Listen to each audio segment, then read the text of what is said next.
Laissez-moi vous raconter une histoire. Ce n'est pas une histoire de contes de fées ni de grandes aventures héroïques, mais une histoire très réelle, celle d'un étudiant étranger qui a compris en une seule nuit ce que signifie vraiment vivre dans un autre pays. Cette nuit-là, Paris n'était pas la ville romantique des cartes postales, mais un labyrinthe silencieux. Et le héros de cette histoire s'appelait Lucas. Lucas venait d'arriver en France depuis à peine 2 jours. Il avait quitté les États-Unis avec une valise trop lourde, un français très basique appris sur une application et une énorme envie de vivre quelque chose de nouveau. Étudier à Paris avait toujours été un rêve pour lui. Les films, les livres, les photos sur Internet, tout semblait magique. Mais il ne savait pas encore que la réalité pouvait être beaucoup plus déroutante. Le jour de son arrivée à l'université, tout alla très vite. Administration, cartes étudiantes, informations données trop rapidement en français et en anglais mélangés, Lucas était fatigué mais heureux. Le soir même, l'université organisait une grande fête de bienvenue pour les étudiants internationaux. On lui expliqua simplement « c'est facile d'y aller, le métro est juste à côté ». Alors il y alla sans réfléchir au trajet du retour. La soirée se déroula dans une grande salle près du campus. Il y avait de la musique, des lumières colorées, des étudiants de partout, Espagne, Allemagne, Inde, Brésil. Lucas parla anglais avec quelques autres étudiants américains, but un peu trop et essaya de discuter avec des Français. Mais quand il parlait vite, il souriait et hochait la tête sans vraiment comprendre. Il se disait qu'il apprendrait avec le temps. Peu à peu, les gens commencèrent à partir. Lucas regarda son téléphone, 0h30. Pas de problème, pensa-t-il. Aux États-Unis, il avait l'habitude de rentrer tard sans se soucier des transports. Il sortit donc tranquillement de la fête et se dirigea vers la station de métro la plus proche. C'est là que tout commença à mal tourner. Les grilles étaient fermées. Les lumières presque éteignent. Un agent de nettoyage passait, indifférent. Lucas resta immobile quelques secondes, persuadé qu'il faisait une erreur. Il chercha un autre accès, fermé. Un panneau indiquait « Dernier métro, 0h05 ». Son cœur se serra. Il sortit son téléphone et ouvrit Google Maps.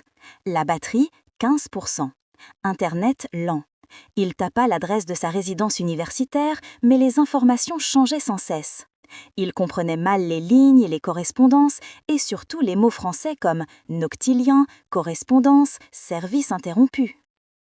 Il décida de marcher vers une autre station, espérant qu'elle soit encore ouverte. Les rues étaient presque vides, les cafés fermés, les rares passants semblaient pressés.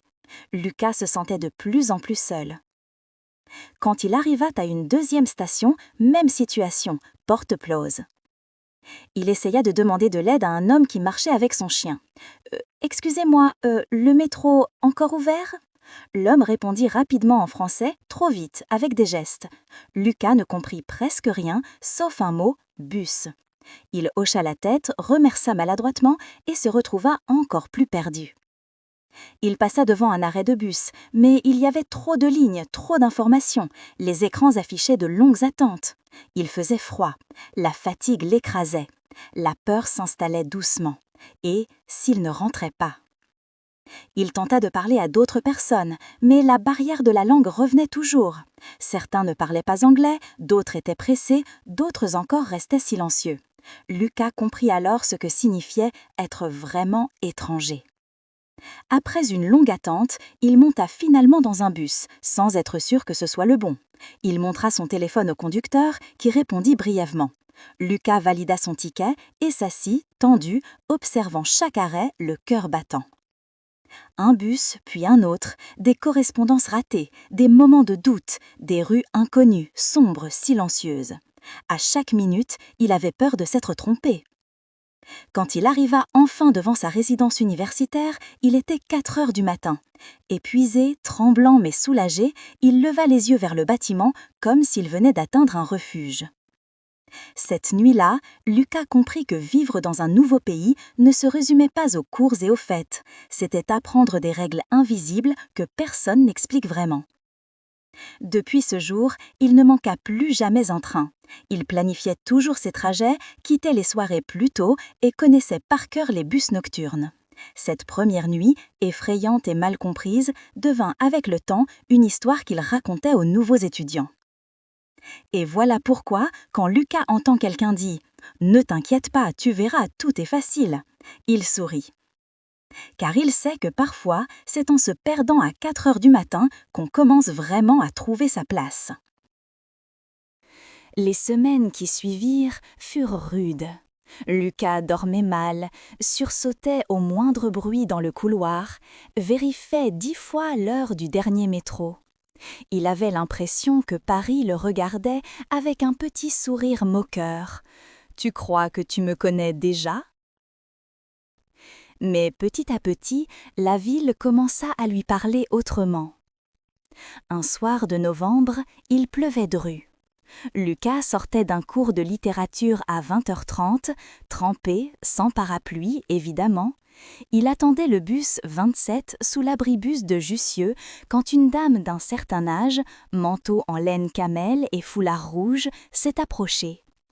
Prosodie râpé, pitch plus aigu. « Vous êtes perdu ?» demanda-t-elle doucement, en français, mais très lentement.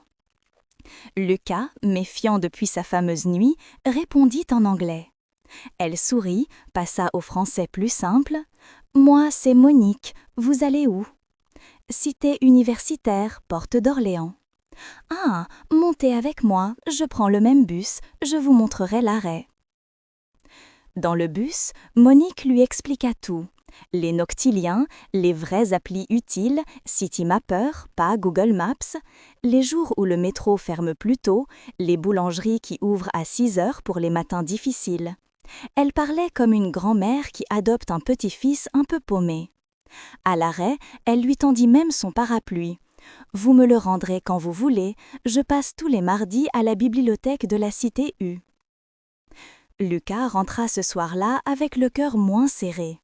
Pour la première fois, Paris ne lui semblait plus hostile, juste exigeant. Quelques mois plus tard, en février, Lucas était devenu un autre homme. Il connaissait les lignes de bus par cœur, corrigeait les nouveaux qui prenaient Google Maps pour parole d'évangile et rendait chaque mardi le parapluie à Monique qui refusait systématiquement de le reprendre. « Garde-le, tu en as plus besoin que moi. » Un soir, la grande fête de bienvenue recommença. Lucas y alla, mais partit à 23h30 précise. En sortant, il croisa un garçon aux yeux affolés, sac à dos américain flambant l'œuf, qui fixait son téléphone avec désespoir devant les grilles fermées. Lucas sourit. Il connaissait ce regard. « Hey, you okay ?» Le garçon, prénommé Noah, bredouilla. « I think I missed the last metro. » Lucas posa une main sur son épaule. « Come with me, I know the night buses by heart now. » Ils prirent le N21, puis le N14. Lucas raconta toute son histoire, la nuit interminable, la peur, la solitude, Monique et son parapluie rouge.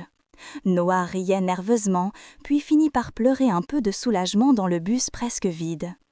Quand ils arrivèrent à la résidence à 3h47, Noah murmura « Man, I thought I was gonna die tonight. » Lucas éclata de rire. « Welcome to Paris, bro. She tests you hard, but when you pass the test, she adopts you. » Le lendemain matin, Lucas passa à la bibliothèque.